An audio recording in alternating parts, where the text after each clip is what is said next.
step number 2 is, tell us what step number 2 is in terms of kind of being ready to buy a home.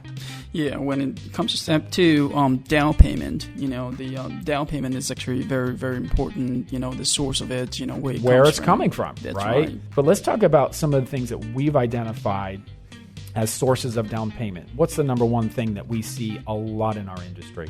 A gift. A gift. Yeah. I have to say, I would not be nearly as successful if it wasn't for all the moms and dads, aunts and uncles, cousins, brothers, you name it, that decided to help their family members with a gift so that they could buy a home. But no, a lot of people use a gift for a down payment, and there's absolutely nothing wrong with that as long as it meets the lending guidelines. So most of the time, the gift would have to be from a family member. Language barrier can be a big deal. And then you mentioned to me that sometimes we have to keep in mind, particularly if we're wiring a gift from a family member overseas, that there sometimes are government regulations or restrictions related to the money. What does that mean?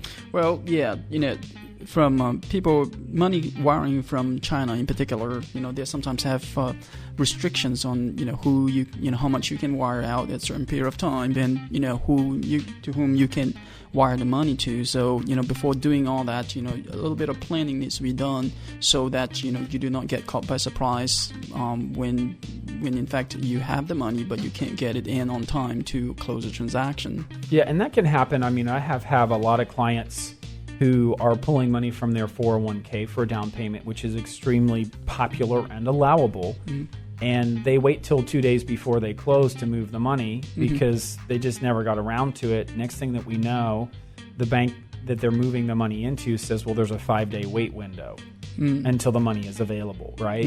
So there are restrictions even stateside, right, in terms of being in the U.S., that when money gets moved around from bank to bank, there can be restrictions both, outside of the U.S. and inside the U.S. that can impact your ability to buy that home and sign the paperwork and sign and drive the day that you need to.